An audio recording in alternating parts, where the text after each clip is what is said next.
ഇപ്പോൾ ചെങ്ങന്നൂരിൽ ആലപ്പുഴ ജില്ലാ പോലീസ് മേധാവി വാർത്താ സമ്മേളനം നടത്തുകയാണ്. തത്സമയ സംപ്രേഷണത്തിലേക്ക്.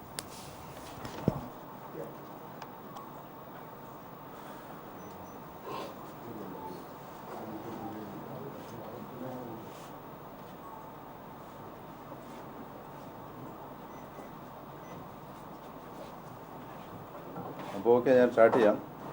അമേരിക്കയിൽ സ്ഥിരതാമസക്കാരനായ ജോയി, സൺ ഓഫ് ജോൺ, 69 വയസ്സ്, മുഴത്തിൽ ഹൗസ്, മംഗലം, ചെങ്ങന്നൂർ എന്നയാളെ അദ്ദേഹത്തിൻ്റെ മകൻ ഷെറിൻ 37 വയസ്സ്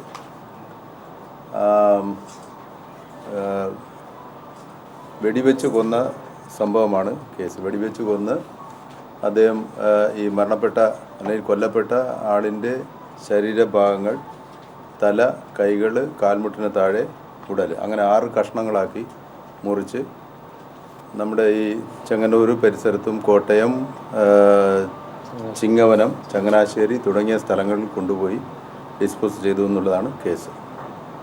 ഈ സംഭവത്തിൻ്റെ ചുരുക്കം എന്താണെന്ന് വെച്ചാൽ 25-ാം തീയതി രാവിലെ ഇവർക്കൊരു സ്കോഡ കാറുണ്ട്. ഈ സ്കോഡ കാറ് തിരുവനന്തപുരത്ത് അതിന് കുറച്ച് പ്രശ്നങ്ങളുണ്ടായിരുന്നു. AC ക്ക് കുറേ പ്രശ്നമുണ്ട്. അപ്പോൾ അത് എല്ലാം കൂടി ശരിയാക്കാൻ വേണ്ടിയിട്ട് ഇവർ തിരുവനന്തപുരത്തിന് പോകുന്നു. തിരുവനന്തപുരത്തിന് അച്ഛനും മകനും കൂടി ഈ കാറിൽ പോയി. അവിടെ എത്തിക്കഴിഞ്ഞപ്പോഴാണ് അവിടെ നേരത്തെ അപ്പോയിൻമെൻറ്റ് എടുത്തിട്ടില്ലായിരുന്നു. അപ്പോയിൻമെൻറ്റ് എടുത്തിട്ടില്ലാത്തതുകൊണ്ട് അത് പറയുന്നു. അപ്പോൾ ഇവർ തിരിച്ചു വരുന്നു. അപ്പോൾ തിരിച്ചു വരുന്ന വഴിയിൽ ഇവർ തമ്മിൽ ഇവരുടെ പല കാര്യങ്ങളും പറഞ്ഞ് പ്രശ്നങ്ങളുണ്ടാകുന്നു. അപ്പോൾ ഇദ്ദേഹത്തിന് നേരത്തെ തന്നെ മനസ്സിൽ ഒരു പ്ലാനുണ്ട്, ഇയാളെ തട്ടണമെന്ന്. മകന് നേരത്തെ തന്നെ പ്ലാനുണ്ടായിരുന്നു.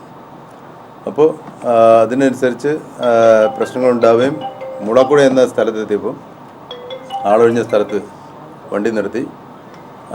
പിന്നീട് പെട്ടെന്ന് ഇയാൾക്ക് അച്ഛൻ്റെ തോക്കാണ് നേരത്തെ തന്നെ കരുതി. അച്ഛൻ്റെ അമേരിക്കൻ ലൈസൻസുള്ള തോക്കാണ്, റിവോൾവർ. അതെടുത്ത് പെട്ടെന്ന് ഇങ്ങനെ വെടിവെക്കുന്നു. വെടിയേറ്റ് മരിച്ച അച്ഛൻ്റെ ഫ്രണ്ട് സീറ്റിൽ തന്നെ ഇരിക്കുകയായിരുന്നു. ആ സീറ്റ് പുറകോട്ട് മറിച്ച് വെച്ചു. ടവൽ കൊണ്ട് കൂടുതൽ ഇത് പുറത്തേക്ക് വരാതെ കവർ ചെയ്തു. ബ്ലഡൊക്കെ കവർ ചെയ്തു. മരിച്ചു എന്ന് ഉറപ്പാക്കിയതിന് ശേഷം ബോഡിയുമായിട്ട് ഇയാൾ രാത്രി 8:30 മണി വരെ, ഏകദേശം 8-8:30 മണി വരെ പല സ്ഥലങ്ങളിലായിട്ട് വീണ്ടും ഡ്രൈവ് ചെയ്തുകൊണ്ടിരിക്കുന്നുണ്ട്. ഒരു ബിറ്റ്വീൻ 4:30 and 5. അപ്പോൾ 8:30 ആയപ്പോഴത്തേക്കും വണ്ടി ഡ്രൈവ് ചെയ്ത് ഇവരുടെ ഈ ടൗണിൽ തന്നെയുള്ള ഇവരുടെ വലിയ വീഡൻസ് അല്ലേ, ആ ഷോപ്പിംഗ് കോംപ്ലക്സിൻ്റെ അടുത്ത് അധികം ശ്രദ്ധിക്കാത്ത ഒരു സ്ഥലത്ത് കൊണ്ട് വണ്ടി നിർത്തിയിട്ട് ഇങ്ങനെ വണ്ടിയിൽ നിന്ന് ഇറങ്ങി നടന്ന് ആ ഗോഡൗണിലേക്ക് വന്നു. ഗോഡൗണിലേക്ക് വന്നിട്ട് അടുത്ത ഇലക്ട്രിക്കൽ ഷോപ്പിൽ ഏൽപ്പിച്ചിരുന്ന കീ വാങ്ങിച്ചു തുറന്ന് ഗോഡൗൺ, ഇപ്പോൾ ഗോഡൗണായിട്ട് ഉപയോഗിക്കുന്നതാണ്. അത് അണ്ടർഗ്രൗണ്ടാണ്. ആ ബിൽഡിങ്ങിൻ്റെ അണ്ടർഗ്രൗണ്ട് ഏരിയയാണ്. കാർ പാർക്കിങ്ങിനും മറ്റുമൊക്കെ ഉപയോഗിക്കാവുന്ന ഏരിയയാണ്. അപ്പോൾ അതിനൊരു ഒറ്റ എൻട്രിയാണ് കാണുന്നത്. ആ എൻട്രി അതിനകത്ത് ഷട്ടർ പൊക്കി ഇയാൾ അകത്ത് കയറി പോയിട്ട് അവിടെ നിന്ന് ഇയാൾ ഇത് ആലോചിച്ചു, എങ്ങനെ ഡിസ്പോസ് ചെയ്യാമെന്നൊക്കെ ആലോചിച്ചു. പിന്നെ സീനൊക്കെ നോക്കി, സൗകര്യമൊക്കെ നോക്കിയിട്ട് ഒന്നും കൂടി ഉറപ്പാക്കി പുള്ളി കുറച്ച് കഴിഞ്ഞപ്പോൾ തിരിച്ചു വന്നിട്ട് വണ്ടിയെടുത്ത് ഇയാൾ താമസിച്ചിരുന്ന ക്ലബ് 7 എന്ന പേരുള്ള തിരുവല്ലയിലെ ഹോട്ടലിൽ പോയി. അവിടെ കൊണ്ടുപോയി ഇരുട്ടത്ത് വണ്ടി നിർത്തിയിട്ട് റൂമിൽ പോയി ഒന്ന് ഫ്രഷായി വീണ്ടും തിരിച്ചു വന്ന് ഇറങ്ങിയിട്ട് ഓപ്പോസിറ്റ് പമ്പിൽ നിന്ന് 10 ലിറ്റർ പെട്രോൾ, 2 പുതിയ ക്യാൻ മേടിച്ചു, 5-ൻ്റെ 2 ക്യാൻ മേടിച്ചു. 10 ലിറ്റർ പെട്രോൾ അവിടെ നിന്ന് വാങ്ങി അത് കാറിൽ കരുതിയിട്ട് ആ പെട്രോളുമായിട്ട് വീണ്ടും കുറേ ഡ്രൈവ് ചെയ്തു.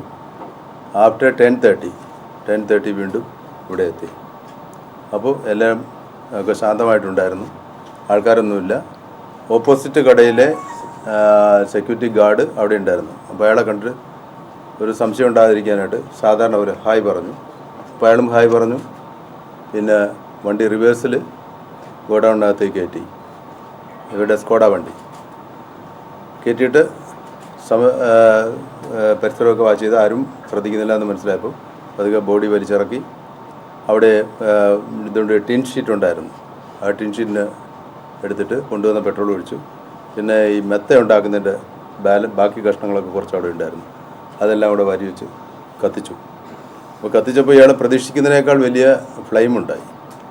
അപ്പോൾ ഇയാൾക്ക് പേടിയായിട്ട് അത് കാരണം ആരെങ്കിലും ശ്രദ്ധിക്കുമെന്നുള്ള തോന്നിയിട്ട് ഇയാൾ പിന്നെ അവിടെ സാൻഡ് കിടപ്പുണ്ട്. സാൻഡും എല്ലാം അവിടെയൊക്കെ വാരിയിട്ട് ഒക്കെ അത് ആ ഫ്ലെയിം കുറച്ചിട്ട് പിന്നെ അവിടെ വെച്ച് അദ്ദേഹം പീസാക്കി പ്ലാസ്റ്റിക് പേപ്പർ ഉണ്ടായിരുന്നു, പൊളിത്തീൻ പേപ്പറിൽ ചാക്കും ഉണ്ടായിരുന്നു. ചാക്കിലൊക്കെ കയറ്റി അത് കഴിഞ്ഞിട്ട് പമ്പ് ഓൺ ചെയ്ത്, അതിനകത്ത് കിണറുണ്ട്, കിണറിനോട് ചേർന്ന് പമ്പുണ്ട്. ആ പമ്പ് ഓൺ ചെയ്ത് നല്ല ഓസ് കൊണ്ടുവന്ന് കുറേ അധികം സമയം വാഷ് ചെയ്ത് അവിടെ ക്ലീനായിരുന്നു ഉറപ്പാക്കിയിട്ട് ഈ കഷ്ണങ്ങളുമൊക്കെ ആയിട്ട് പുള്ളി പോയിട്ട് പല സ്ഥലങ്ങളിലായിട്ട് ഒരു കയ്യും കാലും ആറാട്ടുപുഴ പാലത്തിൽ നിന്നും പിന്നെ അടുത്ത കയ്യും കാലും മംഗലാപുരം പാലത്തിൽ നിന്നും പമ്പയാറ്റിലേക്ക് എറിഞ്ഞു. മംഗലം അത് പമ്പയാറ്റിലേക്ക് എറിഞ്ഞു. തല ചിങ്ങവനത്തിനടുത്ത് MC റോഡ് നമ്മുടെ ടെസിൽ കൂട്ടിക്കിടക്കുന്ന പൊളിഞ്ഞ കമ്പനി, അതിൻ്റെ കിഴക്ക് ഭാഗത്തായിട്ടുള്ള ആ ആളൊഴിഞ്ഞ ഏരിയയിൽ എറിഞ്ഞു. പിന്നെ വേരൂർ എന്ന സ്ഥലത്ത്, വേരൂർ എന്ന് പറയുന്നത് ചങ്ങനാശ്ശേരിയിൽ നിന്ന് കറുകച്ചാലേക്ക് പോകുമ്പോൾ വേരൂർ പല റൂട്ടിൽ പോയിട്ട് ഈ ഉടൽ പിന്നെ വേരൂർ അവിടെ ജംഗ്ഷനിൽ അവിടെ ഉപേക്ഷിച്ചു. അത് കഴിഞ്ഞ് എല്ലാം ശരിയായിട്ട് പുള്ളി നേരെ തിരിച്ചു വന്നു. രക്തം പുരണ്ടതൊക്കെ ഉണ്ടായിരുന്നു, അതൊക്കെ തുണിയൊക്കെ ബാക്കി വന്നതൊക്കെ കത്തിച്ചു. അത് കഴിഞ്ഞ് പിന്നെ ക്ലബ് സോണിൽ നേരെ വന്ന് താമസിച്ചു. അത് കഴിഞ്ഞിട്ടാണ് അദ്ദേഹം അവിടുന്ന് സ്ഥലം വിട്ടു പോകുന്നത്. അപ്പോഴേക്കും സംഗതി കുറച്ച് പുറത്തേക്ക് കാണാൻ തുടങ്ങിയിട്ടുണ്ടായിരുന്നു. അല്ല, ഈ മരണമെന്ന് പറഞ്ഞിട്ടില്ല, ആളെ കാണുന്നില്ല, അന്വേഷണം വീട്ടുകാർ. അതെ, ഇത് സംഭവം തീരുമ്പോൾ 25 ഇരുട്ടി പുലർന്നിട്ടുണ്ട്. 25-ാം തീയതി രാവിലെ ഒരു അറൗണ്ട് 8 ഇവർ സ്റ്റാർട്ട് ചെയ്യുന്നു. പിറ്റേന്ന് ഈ സംഗതികളെല്ലാം അവസാനിക്കുമ്പോൾ ഏകദേശം ഒരു 4-5 മണിയാവുന്നുണ്ട്. അത് 26, അതെ 26 രാവിലെ പുലർച്ചെ നല്ല നേരം പുലരാവുന്നു. അത് കഴിഞ്ഞിട്ടാണ് പിന്നെ അദ്ദേഹം കോട്ടയത്തിന് പോകുന്നത്. കോട്ടയത്ത് പോയി ലോഡ്ജൊക്കെ എടുത്ത് അവിടെ താമസിക്കുന്നത്.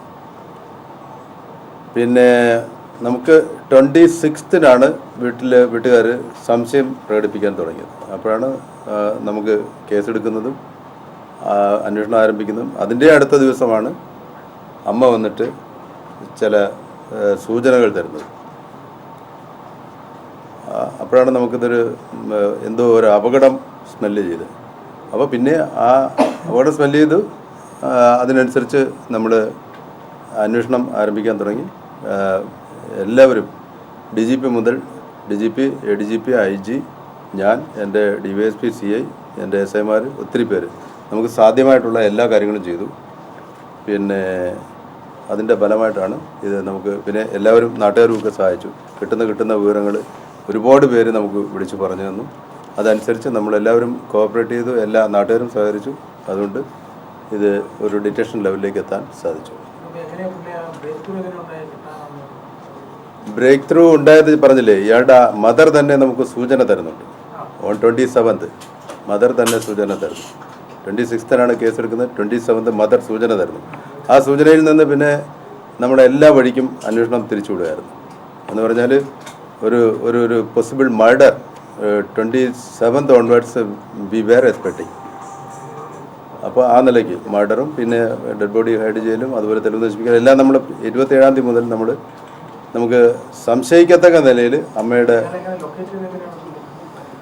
ലൊക്കേറ്റ് ചെയ്ത എല്ലാ കാര്യങ്ങളും എനിക്കിപ്പം പറയാനാവില്ല.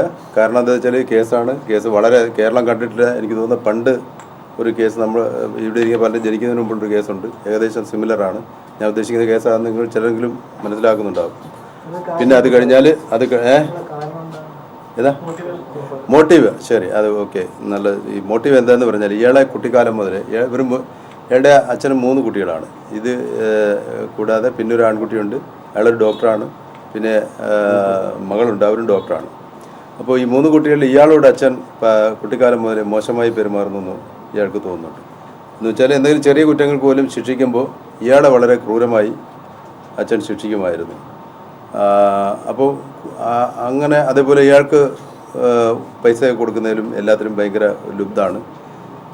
അതിങ്ങനെ കൂടുതൽ ഡെവലപ്പ് ചെയ്ത് വന്നിരുന്നു. ഇപ്പോൾ ഈ അടുത്ത കാലത്തായിട്ടുണ്ടായെന്ന് പറഞ്ഞാൽ ഇവിടെ തന്നെ ഇതിൻ്റെ ഈ വാടക കളക്ട് ചെയ്യലും മറ്റുമൊക്കെ ഇയാൾ ഇവിടെ ഉണ്ടായിരുന്നിട്ടും ഇയാൾക്ക് അതിലൊന്നും ഒരു സ്ഥാനമില്ല. അതിന് പ്രത്യേകം മാനേജർ വെച്ചിട്ടുണ്ട്. ഇയാൾക്ക് വല്ല പൈസയും ചിലവാക്കണമെങ്കിൽ പോലും മാനേജറോട് ചോദിച്ചു, മാനേജർക്ക് വൗച്ചർ കൊടുത്താൽ മാത്രമേ ആ മാനേജറുടെ നിന്ന് പൈസ കിട്ടത്തുള്ളൂ. ഈ വീട്ടിനകത്തോ അല്ലെങ്കിൽ ആ കെട്ടിടത്തിലോ എന്തെങ്കിലും പണി ചെയ്യിക്കണമെങ്കിൽ പോലും ഈ പണി ഇയാൾ ചെയ്യിക്കും. പക്ഷെ ചെയ്യിച്ചാൽ ഇങ്ങനെ വൗച്ചർ കൊടുത്തിട്ട് മറ്റേ ആളുടെ നിന്ന് കാശ് വാങ്ങണം. അപ്പോൾ അത് പുള്ളിക്കാരന് ഭയങ്കര ഇൻസൾട്ടിങ് ആയിട്ട് തോന്നി. പിന്നെ അവർ ലീവിൽ വരുന്നുണ്ട്, ഈ മറ്റേ ഡോക്ടർ മകനും അമ്മയൊക്കെ ലീവിൽ വരുന്നുണ്ട്. അപ്പോൾ ലീവിൽ വരുന്നതുകൊണ്ട് നീ ഇനി ഇവിടെ താമസിക്കണം, നീ പുറത്ത് പോയി താമസിക്കണം. അങ്ങനെയുള്ള ഒരു എന്താ പറയുക, അതിന് ഒരു പുള്ളിയെ ഒരു പ്രത്യേക തരത്തിൽ കാണുന്നു എന്നുള്ളതാണ്. പിന്നെ പല കാരണങ്ങളാൽ അച്ഛനും മോനുമായിട്ട് വഴക്കുണ്ടാകാറുണ്ട്. അപ്പോഴൊക്കെ അയാൾ പറയുന്നുണ്ട്, നീ കൂടുതൽ ഇതാകണ്ട, നിനക്ക് ഞാൻ എൻ്റെ നയ പൈസ തരത്തില്ല, എൻ്റെ സ്വത്തിൽ നിന്ന് ഒരു പൈസ പോലും നിനക്ക് കിട്ടത്തില്ല, ഞാൻ ജീവനോടുണ്ടെങ്കിൽ ഞാൻ അനാഥാലയത്തിന് കൊടുത്താലും നിനക്ക് ഞാൻ 10 പൈസ തരില്ല എന്ന് പുള്ളി പറയാറുണ്ട്. അപ്പോൾ അതിൽ നിന്നൊക്കെ കുറച്ച് കാലങ്ങളായിട്ട് ഉടലെടുത്ത ഒരു വികാരത്തിൽ നിന്നും ആണ് അച്ഛനെ വകവരുത്തിയില്ലെങ്കിൽ ഒന്നും കിട്ടത്തില്ല എന്ന ബോധം അങ്ങേർക്കുണ്ടായിരിക്കുന്നു. ഇങ്ങനെ ഒരു മർഡർ നടത്തി തെളിവ് നശിപ്പിക്കാൻ ഇത്രയും ശ്രമം നടത്തിയിട്ട് ഈ അമ്മയെ വിളിച്ചു പറഞ്ഞു എന്ന് പറയുന്നതിൻ്റെ ഒരു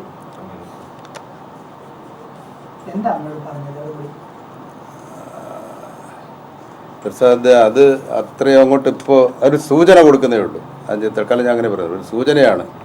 മർഡർ ചെയ്തു എന്നൊന്നും അന്നേരത്തെ അയാൾ പറയുന്നില്ല, ഒരു സൂചന മാത്രം കൊടുക്കുകയാണ്. അപ്പോൾ ആ സൂചനയിൽ നിന്നും പിന്നെ നമ്മൾ പോലീസിൻ്റെതായ രീതിക്ക് നമ്മൾ ഞാൻ പറഞ്ഞല്ലോ, കുറേ സംശയങ്ങൾ നമുക്കുണ്ടാകുന്നു. അവരത് വന്ന് നമ്മളെ അറിയിക്കുന്നുണ്ട് ഇയാൾ പറഞ്ഞത്. അപ്പോൾ ആ പറഞ്ഞതിൽ നിന്ന് നമ്മൾ ഡെവലപ്പ് ചെയ്തെടുത്താണ് നമുക്ക് സംശയങ്ങൾ തോന്നുന്നത്. കാരണം ഇപ്പോൾ ആൾ വരുന്നില്ല, പിന്നെ വിളിച്ചിട്ട് കിട്ടുന്നില്ല, മൊബൈൽ സ്വിച്ച് ഓഫ് ആണ്, കണ്ടിന്യൂസ് ആയിട്ട് ഓഫാണ്. അപ്പോൾ അതിൽ നിന്നും പിന്നെ നമുക്ക് സംശയങ്ങൾ തോന്നും. നമ്മളതിൻ്റെ കുറേയേറെ സയൻറ്റിഫിക് മെത്തേഡും നമ്മുടെ കൺവെൻഷനലായിട്ടുള്ള മെത്തേഡും എല്ലാം കൂടി സംയോജിപ്പിച്ചാണ് ഇത് മർഡറാണെന്ന് കണ്ടെത്താൻ കഴിയും. ചെറുപ്പം മുതലുള്ള വൈരാഗ്യം, സ്വത്ത് കിട്ടില്ല എന്നൊരു ചിന്തയും ഇത്ര മൃഗീയമായി കൊല്ലുന്ന രീതിയിലേക്ക് സാധാരണ പതിവല്ല, കേരളത്തിൽ പതിവല്ല. മാനസികമായ പ്രശ്നങ്ങളുണ്ടോ? ഇതൊരു ആസിറ്റീസ് അങ്ങനെ ഒന്നും ഉള്ളതായിട്ട് തോന്നുന്നില്ല. നല്ല മാനസികമായിട്ട് നല്ല വെടിവെച്ച് കൊന്നു, പക്ഷെ പിന്നീട് ഇങ്ങനെ ചെയ്യാനുള്ളൊരു ഇന്റൻഷൻ നിങ്ങൾ തന്നെ ആലോചിക്കുക, എന്തിനായിരിക്കും അങ്ങനെ ചെയ്തതെന്ന്. പ്രസാദ് പറഞ്ഞ പോലെ സാധാരണ വല്ലാത്ത ഒരു രീതിയാണ് അത്. അതൊന്നും അങ്ങനെ സിനിമയൊന്നുമല്ല. നമ്മൾ ചോദിക്കുമ്പോൾ സിനിമയൊന്നും ആണെന്നില്ല. പുള്ളിക്ക് അത് അങ്ങനെ പലയിടത്തായി കഴിഞ്ഞാൽ ഇത് എങ്ങനെയും അറിയാതെ ഒക്കെ മറഞ്ഞു പോയേക്കാം എന്നുള്ളൊരു ചിന്തയാണ്.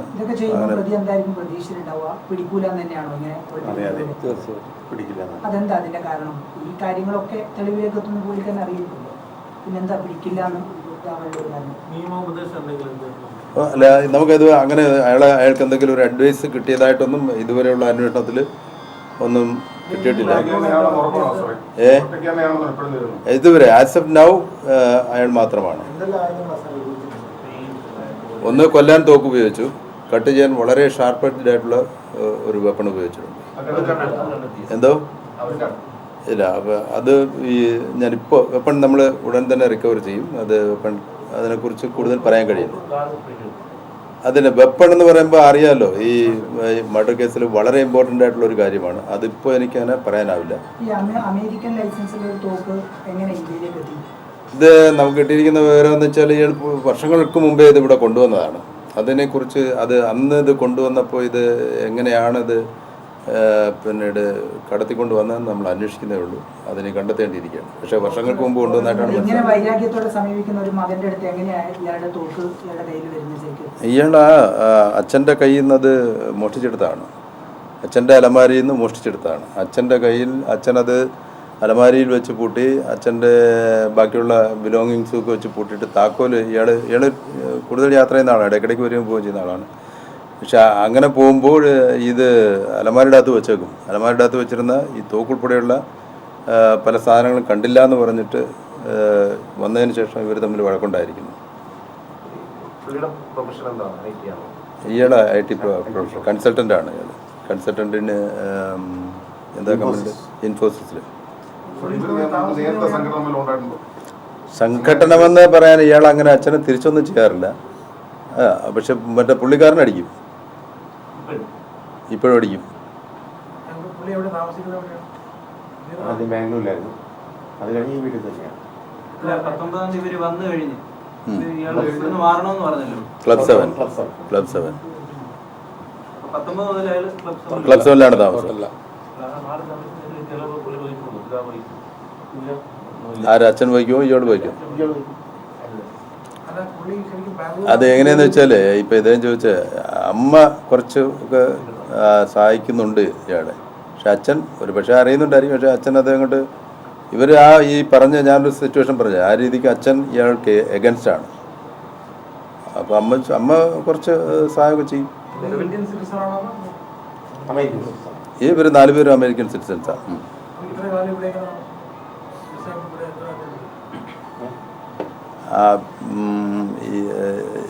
ഇയാൾ കുറച്ച് കാലമായിട്ട് ഇവിടെ താമസിക്കുന്നുണ്ട്. മറ്റൊരു 3 പേരും പെർമനൻ്റ്ലി മീൻസ് അവർ യാത്ര ചെയ്യുന്നതിനും അവർ ശരിക്കും അമേരിക്കൻ സിറ്റിസൺഷിപ്പാണ്.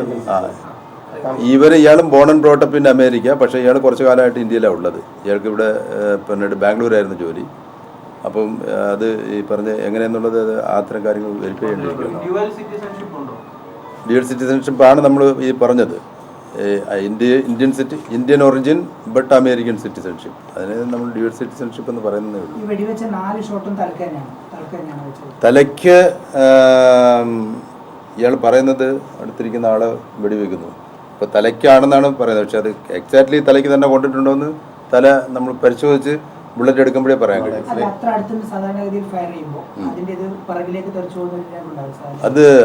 അത് നമ്മൾ ഉപയോഗിക്കുന്ന ഗണ്ണിൻ്റെ പവർ അനുസരിച്ചാണ്. ചിലപ്പോൾ ചെറിയ ഗണ്ണൊക്കെ ആണെങ്കിൽ അങ്ങനെ പോകണമെന്നില്ല. സാധാരണ കാണുന്ന 380 എന്ന് പറഞ്ഞുള്ള റിവോൾവറും പിസ്റ്റലൊക്കെയാണ് നമ്മൾ സാധാരണ കാണുന്നത്. അതാണെന്നുണ്ടെങ്കിൽ ഒരു ക്ലോസ്ഡ് റേഞ്ചിലൊക്കെ ആണെങ്കിൽ പൊത്ത് തെറിച്ച് അപ്പുറത്തേക്ക് പോകും.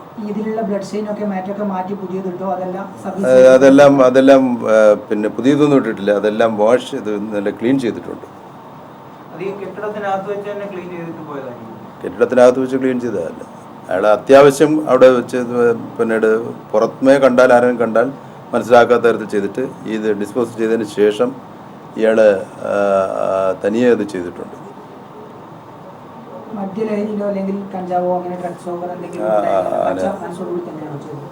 മദ്യം അങ്ങനെയൊന്നുമില്ല.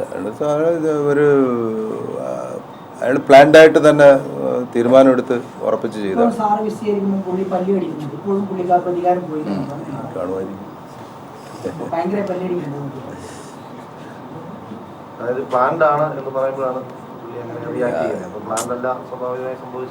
സാരമല്ല, എല്ലാ കുറ്റവാളികളും നേരത്തെ ചോദിച്ച പോലെ നമ്മളിപ്പോൾ നമ്മുടെ അറിവിൽ അച്ഛനെ മകൻ ഇങ്ങനെ കൊന്ന് ഇതുപോലെ എത്രയും കഷ്ണങ്ങളാക്കിയൊക്കെ ചെയ്തിട്ടുള്ള ഒരു കേസല്ലേ നമ്മൾ കേട്ടിട്ടുള്ളൂ. ആസൂത്രണം ചെയ്ത കേസാണെങ്കിൽ അവിടെ കൊണ്ടുവന്ന് ആദ്യം കത്തിക്കാൻ ശ്രമിക്കുന്നു, പിന്നീട് വെട്ടുന്നു, അങ്ങനെയൊക്കെ ഉണ്ടാവില്ലല്ലോ. ആദ്യം തന്നെ ഒരു പ്ലാനിങ് ഉണ്ടാവില്ല. അയാളുടെ മനസ്സിൽ അങ്ങനെ പ്ലാനിങ് ഉണ്ട്. അതുകൊണ്ടാണ് അയാൾ ഇതിനുള്ള സന്നാഹങ്ങളെല്ലാം കരുതിയിരുന്നത്. അപ്പം സംഭവിക്കില്ലല്ലോ എന്ന് പറഞ്ഞാൽ ഒരെണ്ണം സംഭവിച്ചു. സാറ് പറഞ്ഞ സന്നാഹങ്ങളാണെങ്കിൽ മർഡറിന് ശേഷമല്ലേ ഉണ്ടാക്കുന്നത്? പെട്രോൾ വാങ്ങിക്കുന്നു, അവിടേക്ക് കൊണ്ടുപോകുന്നു, കത്തുന്നില്ല, പിന്നെ വെട്ടുന്നു. അതെ, അത് ശരിക്കും ഒരു ആസൂത്രണം ഇല്ലായ്മല്ലേ ശരിക്കും? അതെ അല്ല, ഒരു പക്ഷേ ഈ പറഞ്ഞാൽ അയാൾ വെപ്പൺ കരുതിയിട്ടുണ്ടായിരുന്നു. വണ്ടിയുടെ അകത്ത് തന്നെ ഉണ്ടായിരുന്നു. തോക്ക് അയാൾ പോക്കറ്റിൽ നേരത്തെ കരുതിയിട്ടുണ്ടായിരുന്നു. അതൊക്കെ അതിന് പ്ലാനിങ് ഉണ്ടെന്നുള്ളത്. അത് പെട്ടെന്ന് പ്രൊവോക്കേഷൻ അല്ല. അന്നും അന്ന് അവർ ഈ വിഷയങ്ങൾ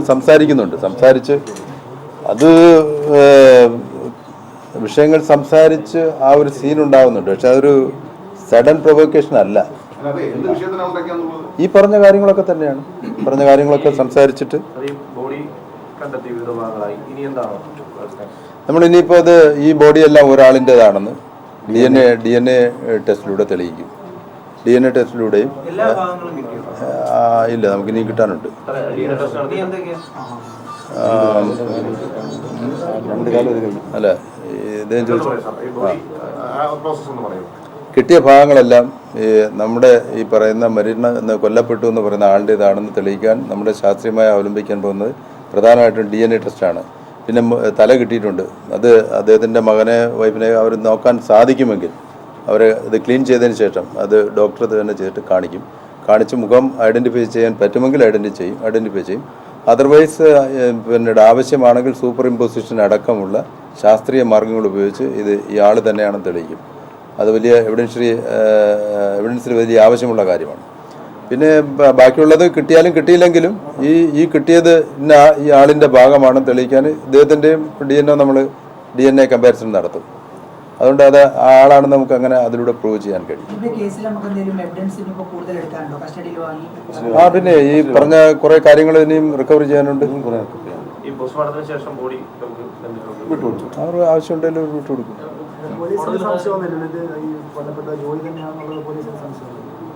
അതല്ലേ, അത് സംശയമില്ല എന്ന് പറയുന്നത് അതായത് ശരിക്കും scientifically it should be proved.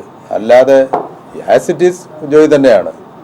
പക്ഷെ എന്നാലും അത് ഞാൻ അങ്ങനെ പറയണമെങ്കിൽ അത് സയൻറ്റിഫിക്കലി പ്രൂവ് ചെയ്തതിന് ശേഷമേ അങ്ങനെ പറയാവുള്ളൂ. പക്ഷേ നമ്മുടെ ഇതുവരെയുള്ള ഇൻവെസ്റ്റിഗേഷനിൽ ജോയിയുടെ പാർട്സ് തന്നെയാണ് കിട്ടിയിട്ടുള്ളത്.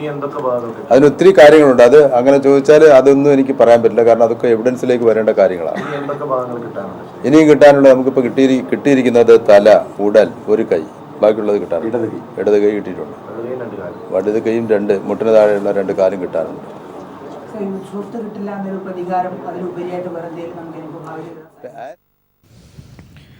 ജോയ് വി ജോണിനെ കൊലപ്പെടുത്തിയ മകൻ ഷെറിൻ്റെ അറസ്റ്റ് പോലീസ് രേഖപ്പെടുത്തി. ആലപ്പുഴ ജില്ലാ പോലീസ് മേധാവി ഇപ്പോൾ ചെങ്ങന്നൂരിൽ മാധ്യമപ്രവർത്തകരെ കാണുകയായിരുന്നു. ആസൂത്രിതമായ കൊലപാതകമാണ് ഇതെന്നാണ് അദ്ദേഹം പറയുന്നത്.